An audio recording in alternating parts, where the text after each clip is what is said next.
Com entrevista chegando agora, o presidente eleito da Confederação Nacional da Indústria, Ricardo Alban, está ao vivo conosco aqui no Jornal Gente. Presidente, muito obrigada por falar conosco. Parabéns pela eleição. Obrigado, Thaís. Obrigado, Sônia.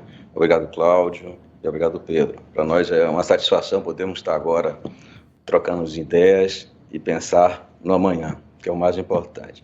E é o que mais todos almejam, pensar no amanhã e fazer com que o amanhã aconteça.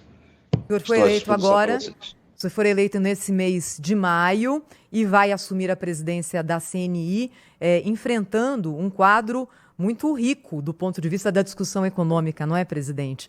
Queria começar falando com o senhor sobre reforma tributária. Os projetos que tramitam hoje no Congresso, de alguma forma, reconhecem que a indústria paga mais tributos do que a participação que ela tem no PIB. A participação da indústria na arrecadação de impostos, hoje no Brasil, é maior do que a participação da indústria no PIB, e isso se deve também à desindustrialização do Brasil, que acontece ao longo das últimas décadas. Em relação à reforma tributária, o senhor acha possível que o setor consiga negociar algo mais favorável? Porque se não vai haver redução de carga, presidente, se a indústria for pagar menos, outros setores vão ter que pagar mais. Perfeito, minha jovem. Na verdade, o que nós temos que ter como norte... Com certeza. O que nós temos que ter como norte é de que quem paga efetivamente imposto não é a indústria, não é o serviço, não é o agronegócio. Quem paga imposto é o consumidor e o contribuinte. Então, tendo esse norte como uma verdade, eu acho que podemos mitigar muito mais essa, digamos, divergência que existe entre mais carga para o setor industrial, menos carga para o setor do agronegócio, mais carga para serviços. Esse é o primeiro ponto que eu acho que a gente tem que criar essa convergência necessária. Eu acho que estamos evoluindo, tá? A reforma tributária é uma discussão que vem ao longo de vários anos e é o time certo para que a gente possa chegar minimamente a algo que permita o desenvolvimento econômico e, consequentemente, as conquistas sociais. Não tem como nós termos a garantia de um desenvolvimento social sustentável sem crescimento econômico. A reforma tributária ela precisa vir, não, obviamente, não temos nenhuma ilusão que ela vai diminuir a carga tributária, mas se pudermos melhor socializar essa carga tributária e talvez trabalharmos com também uma expectativa de redução de carga, mas vis-à-vis aumento do desenvolvimento econômico, nós podemos chegar à equação. É simples? Não é simples. Como nós podemos mitigar a diversidade entre os setores é simplesmente conversando. Fazendo apenas uma pergunta para aqui nossos amigos aí, vocês repórteres, o que será que é tão difícil o agronegócio fazer a agregação de valor para a industrialização? Óbvio que a carga tributária pesa quando a cada momento que você faz uma agregação de valor, você agrega mais custo do Brasil, você agrega mais carga tributária, porque o processo industrial pressupõe mais carga tributária. Então, isso não é verdade? Quem do agronegócio não gostaria de agregar valor aos seus negócios? Todos. Então, nós precisamos mitigar esse entendimento de carga tributária que é setorial e também trabalhar muito fortemente no custo do Brasil, para que a gente possa aumentar, enfim, a competitividade da indústria, da manufatura no Brasil. Não existe em nenhum lugar do mundo uma economia que se desenvolveu de uma forma forte e sustentável sem uma indústria forte e sustentável. E nós temos uma indústria forte. O que nós precisamos fazer é a neoindustrialização. A reindustrialização dá uma conotação um pouco equivocada. Muito bom dia, presidente Ricardo Alban, ele que é presidente da Federação das Indústrias da Bahia, ou sai da Federação das Indústrias da Bahia para ser o presidente da Confederação Nacional da Indústria. Parabéns, mais um nordestino que chega a esse cargo, é uma posição absolutamente fundamental, não só no setor privado, mas também, sobretudo, para os seus conterrâneos, para nós todos, né, conterrâneos do Nordeste. Presidente, eu vi aqui que o senhor deu uma entrevista em dezembro, muito otimista em relação, por exemplo, à nomeação de um baiano ilustre, o Rui Costa, como ministro-chefe da Casa Civil. Uma entrevista que eu dei a uma emissora de rádio de Salvador. E falando, inclusive, sobre compromissos, eventualmente, que o ex-governador da Bahia teria com o desenvolvimento, o setor privado, etc, etc. Mas os sinais são péssimos, né, presidente? Muito ruins mesmo. Eu me baseio na sua primeira declaração aqui para nós sobre a sua preocupação com a questão tributária. Temos um novo governo que, em 4 meses, promoveu 12 aumentos de impostos, 12. E esses aumentos de impostos, como o senhor bem explicou, acaba sendo pago não por quem faz parte da cadeia produtiva, mas é pago pelo consumidor, pelo pagador de impostos, né?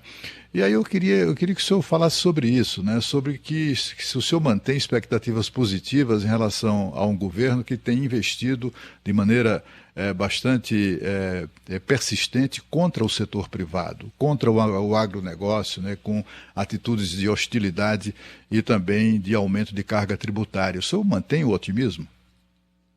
Beto, otimismo, nós temos não só o dever, como a necessidade de sermos otimistas. Se nós não formos otimistas, nós deixamos de sonhar, nós deixamos de planejar, nós deixamos de fazer a nossa parte. Então, todos nós temos obrigação de ser otimista, não ser obscuro com a realidade. Esse é o primeiro ponto. Com relação ao otimismo, com a indicação da Casa Civil de um baiano, de um nordestino, e mais a representatividade que nós temos do Nordeste, que eu vou à sua pergunta, tenho certeza disso, é que nós precisamos mitigar a desigualdade econômica, social e regional.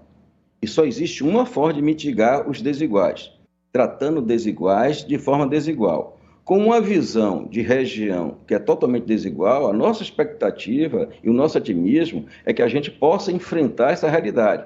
No fundo, o que todos nós precisamos é de uma economia mais forte, uma economia mais equilibrada, consumidores mais com capacidade de consumo, para que a gente possa crescer economicamente. Ponto.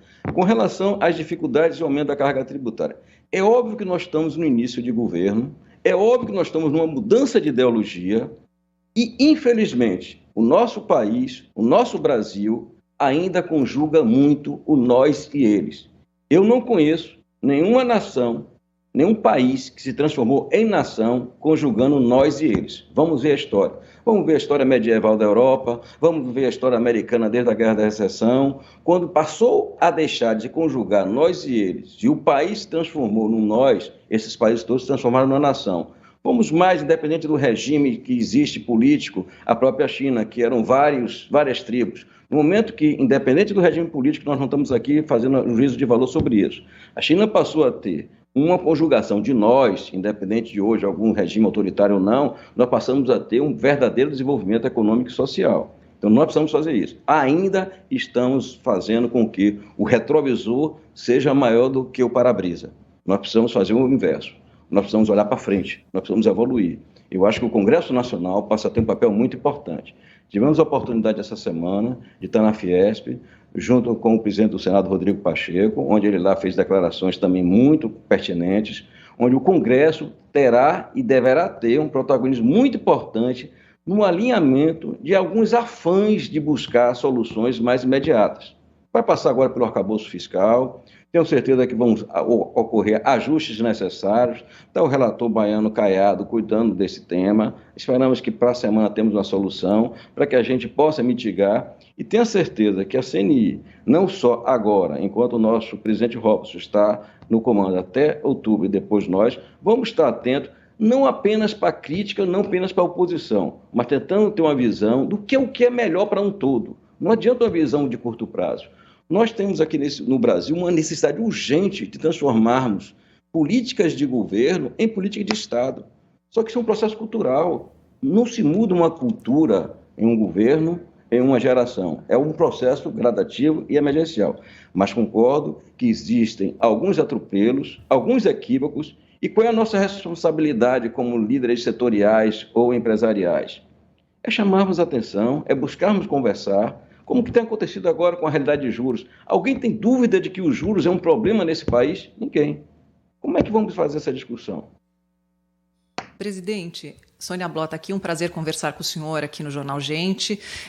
O governo defende a chamada neoindustrialização do Brasil e, recentemente, o vice-presidente Geraldo Alckmin falou sobre esse assunto. Como é que a CNI se posiciona em relação a esse tema e o que é que precisa ser feito para tirar o tema do papel e colocá-lo na prática?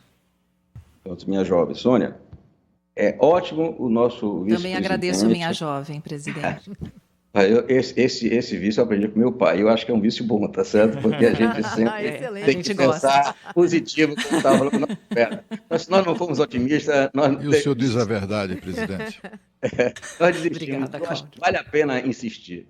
Mas, primeiro, foi uma grande oportunidade o nosso amigo, o ministro Geraldo Alckmin, ter podido mudar o conceito de reindustrialização. Eu já comentava com alguns amigos que a gente deveria botar se a reindustrialização, para não perder o mote. Há muito tempo nós não lembramos tanta convergência na necessidade de pensar na indústria brasileira. Então, esquecer a reindustrialização poderia ser um erro de a gente não aproveitar esse mote. Mas deveríamos usar pelo menos a reindustrialização para a nova indústria no Brasil. O que importa é a indústria que trabalha no Brasil, que gera riqueza no Brasil, que gera emprego no Brasil e que gera oportunidade. A neoindustrialização que veio com esse advento do nosso ministro Alckmin é perfeito, porque nós temos indústrias realmente pujantes na ponta da tecnologia no Brasil. Isso é um fato. Basta ver toda a cadeia produtiva industrial que atende ao agronegócio. Então, essa é importante. Nós não podemos perder esse mote que todos hoje estão voltados para esse processo, quer seja o executivo, quer seja o legislativo e todos os formadores de opiniões, como inclusive a imprensa. Nós agradecemos que isso fique na pauta. Então, nós precisamos dar ênfase mesmo a isso. Presidente, e o que nós estamos fazendo? Deixa eu só lhe fazer uma pergunta. A gente sempre ouviu falar no termo reindustrialização, e o senhor usa o termo neoindustrialização. Qual que é a diferença? Porque deve ser uma visão de setor que o senhor traz agora, diferente em relação ao que existia antes, né? Perfeito. Estou aproveitando o mote da neoindustrialização, já criado pelo nosso querido ministro Geraldo Alckmin. E por que eu acho que é adequado? Porque nós já temos setores fortemente industrializados no Brasil. Se nós falarmos reindustrializar, dá uma expectativa, uma sensação que nós estamos decadentes.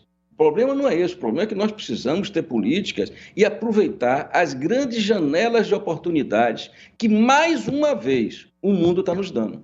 Quer seja pela movimentação das cadeias globais de valor, com o nearshoring, com o friendly shoring, que estão acontecendo no mundo, o Brasil já está perdendo algumas oportunidades e nós não vamos perder essas oportunidades que ainda existem, quer seja pelas nossas características naturais, quer seja pela geopolítica que está sendo imposta ao mundo hoje.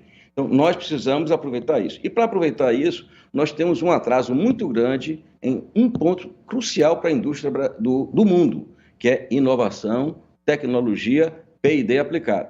Esse tem que ser um foco específico. Esse foi um foco que nós demos muito aqui na Bahia, que certamente nos permitiu catapultar para esse novo desafio, porque nós precisamos inovar, avançar tecnologicamente, trazer as nossas cabeças pensantes, trazer a nossa grande riqueza que fugiu do Brasil à busca de oportunidades, são nossos pesquisadores, nossos doutores, nossos mestres, para que a gente estimule cada vez mais uma indústria competitiva. E como fazer isso? Foco.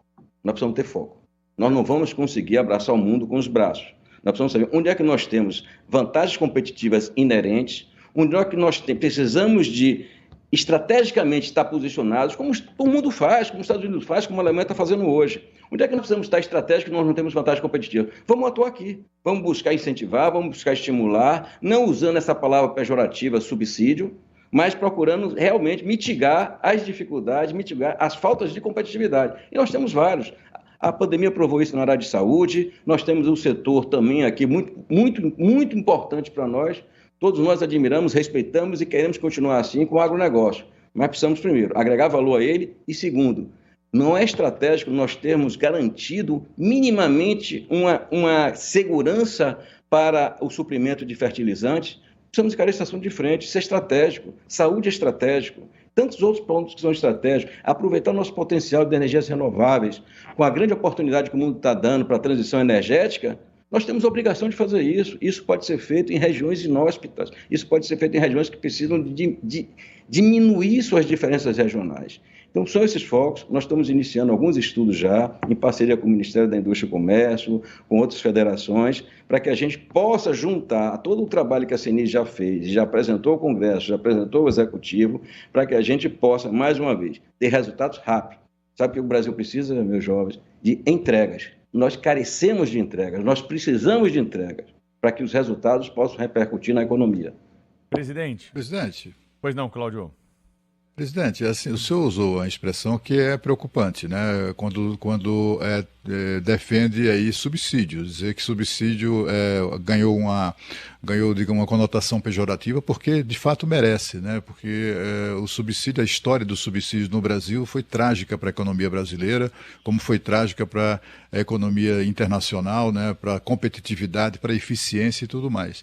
Quer dizer, o subsídio conspira contra isso, contra a eficiência e contra a produtividade, contra a produção, contra tudo. O senhor está defendendo que o dinheiro dos impostos sejam utilizados para subsidiar indústrias, setores industriais. Eu queria que o senhor explicasse melhor isso. Obrigado pela oportunidade. Eu comecei falando de que subsídio está pejorativado. Nós não precisamos esquecer, vamos fazer uma rápida olhada para o retrovisor, como eu disse, nós temos que olhar para o para-brisa. Não existiu na história do Brasil nenhum setor mais incentivado, vou esquecer a palavra subsídio agora, mais incentivado do que o agronegócio, que permitiu chegar onde chegamos. Quer seja via estímulo financeiro, quer seja via estímulo de apoio direto, quer seja via uma Embrapa. Foi o setor, definitivamente, em termos relativos e talvez absolutos, mais incentivados. Não deu certo, não valeu a pena? Quando nós vemos indústria de uma forma equivocada, ou até mesmo o exemplo do Simples, mas eu vou voltar ao exemplo do Simples, de que nunca tivemos uma política de desenvolvimento industrial efetivamente desde a época dos militares.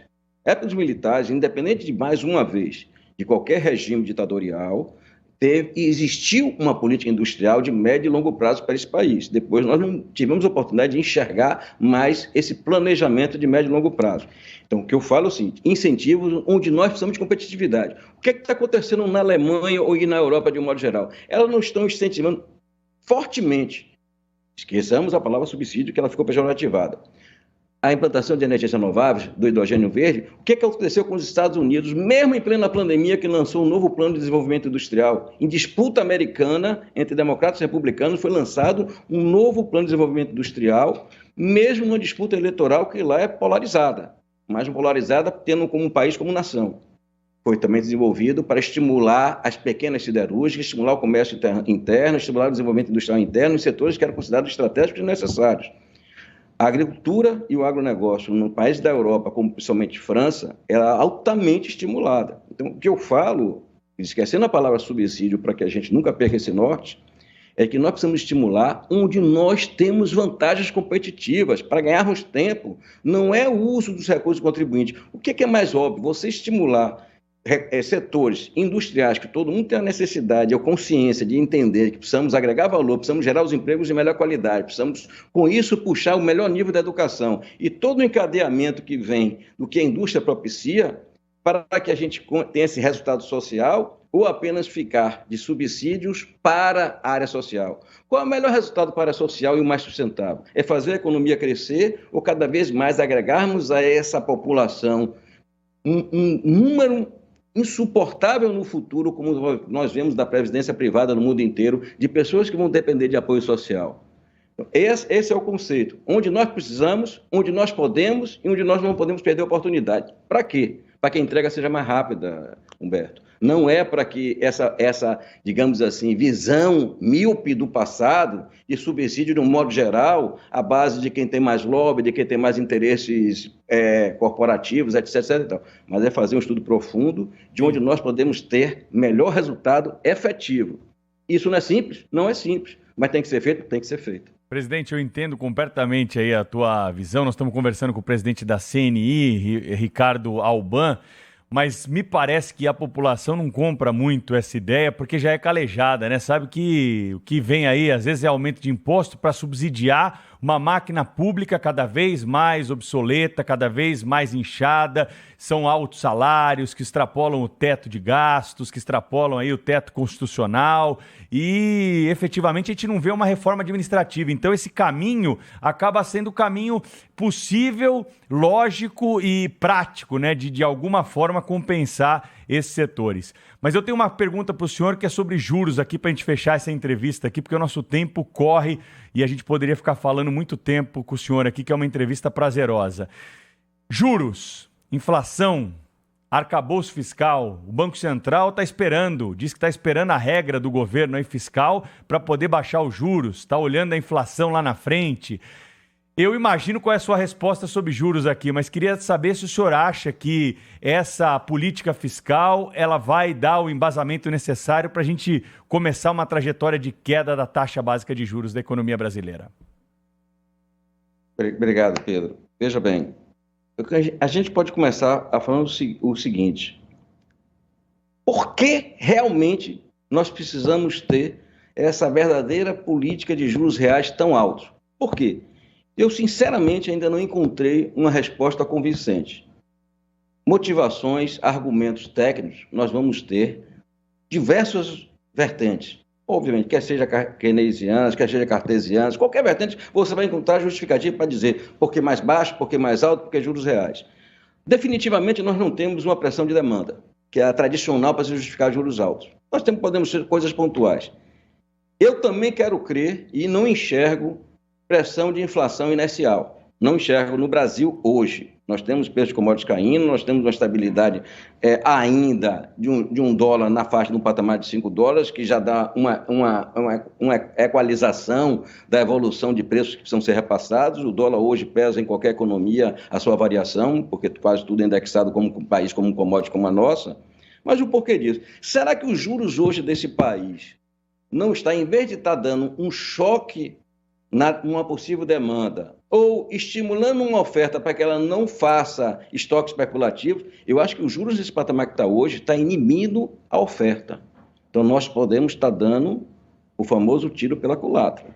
Mas essa discussão, eu sempre aprendi que a forma é tão importante quanto o conteúdo. Nós podemos ter vários conteúdos, mas se usarmos a forma errada de levar uma discussão, de buscar um entendimento, a chance de insucesso é muito grande.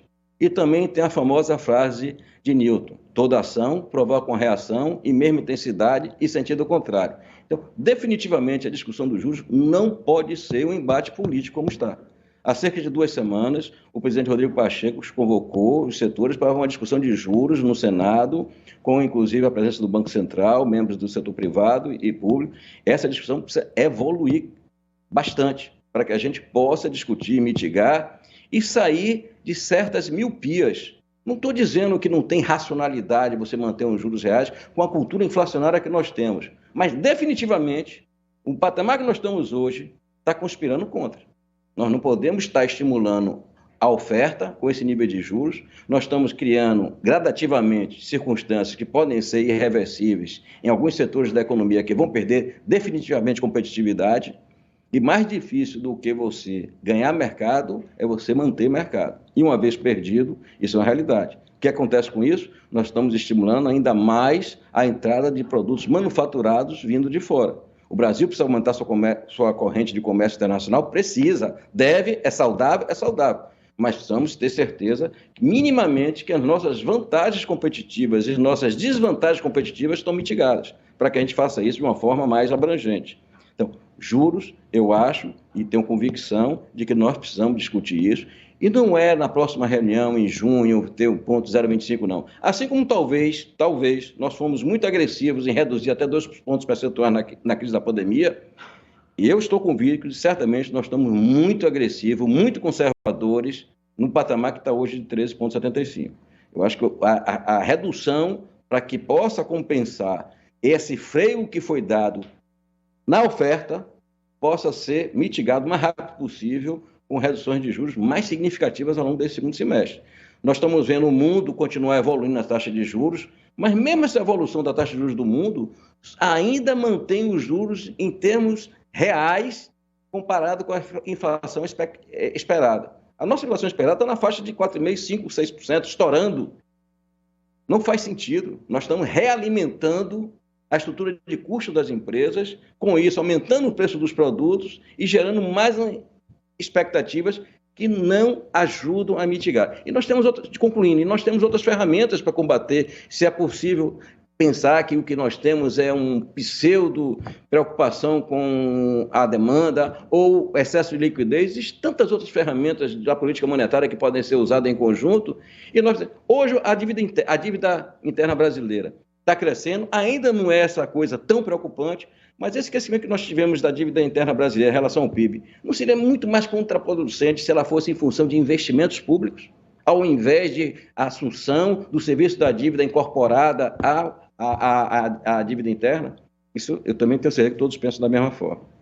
Olha, eu agradeço a entrevista concedida aqui ao Jornal Gente, ao vivo, nesta quarta-feira, do presidente recém-eleito da Confederação Nacional da Indústria, Ricardo Alban, que assume o cargo no mês de outubro. Presidente, obrigada, hein? Até uma próxima.